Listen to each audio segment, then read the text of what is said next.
pansit na nakukuha sa tubig. Totoo bang dinudumi lang daw ito ng isang hayop sa dagat? Kung ganoon, bakit ito paboritong kainin ng mga tao rito? Magdala ka lang ng suka, tonight na yan.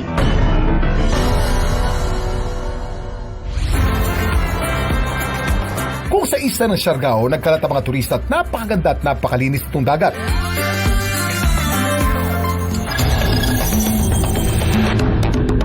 Sa kabilang dako naman daw ng Surigao del Sur, ito na namang nagkalat sa Pampang. Ang lukot na mula sa mga sea hare o donsol sa Tagalog. Sikat itong lukot sa amin kasi mahal ang bintahan to sa amin. Isa sa mga kumakasa sa pagkain ito, ang banging isdang si Danny, na makikita sa video na walang ano-ano. Sinubo ang lukot, fresh from the water. Astig din, no? Today's video guys, may lukot akong nakita at kinaon ko agad ito dahil masarap ang lukot sa amin. Sumasama lang daw si Danny sa kanyang asawa sa dagat para gumawa ng content na i-upload online. Nagsisilbing sideline na niya ito para makatulong sa asawa.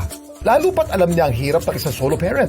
Grade 6 pa lang ako, wala na yung mama ko at papa ko na lang naiwan. So ang hirap talaga ng buhay. Grade 4 pa lang daw kumakain na ng lokot si Danny. Kinalakihan ko po yung dagat, lalo na yung pangunguha ng lukot. Ang ikaganda dito, yung kunting sipag mo lang sa dagat, makakain ka na. At ang madalas daw niyang ibida sa kanyang vlog, itong lokot na pinupulot lang niya sa kanilang lugar. Ang naghahaba ang mga hibla nito rin daw ang tila nagdadala ng swerte sa vlog ni Danny. Na-monetize mo talaga ako sa content ko na ng lokot kasi nasasayan sila sa pag-content ko nito.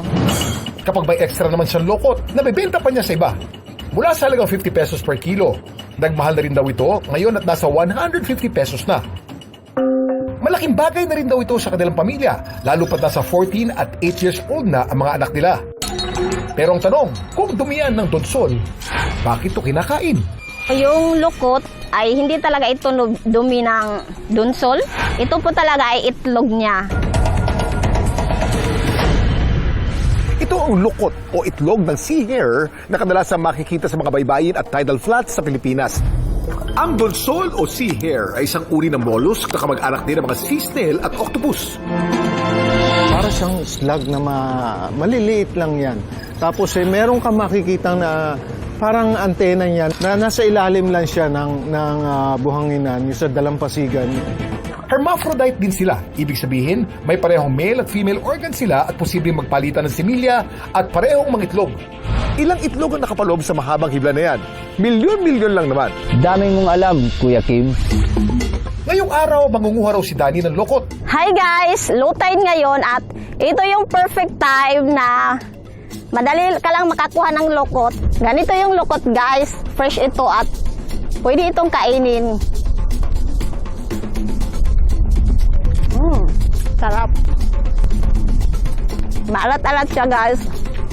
Parang tutanghon, bihon. Ito pa raw ang wonder ng lokot. Tumitiklop din daw dito ang lansa ng isda kapag hinaluan ito sa pagluluto. O sige nga, sampulan nga natin. Lulutuin natin ito ng tinulang isda with lokot. Magpakulo na tayo ng tubig.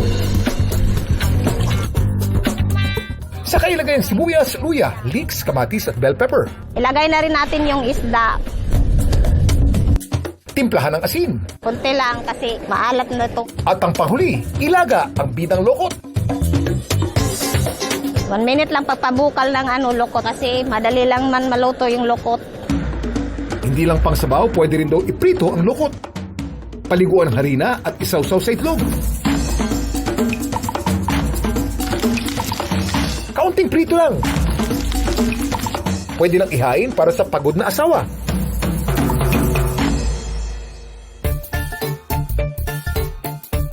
Malinamnam, tsaka nakakaalis ng langsa ng isda, tsaka mabango, masarap, malinamnam.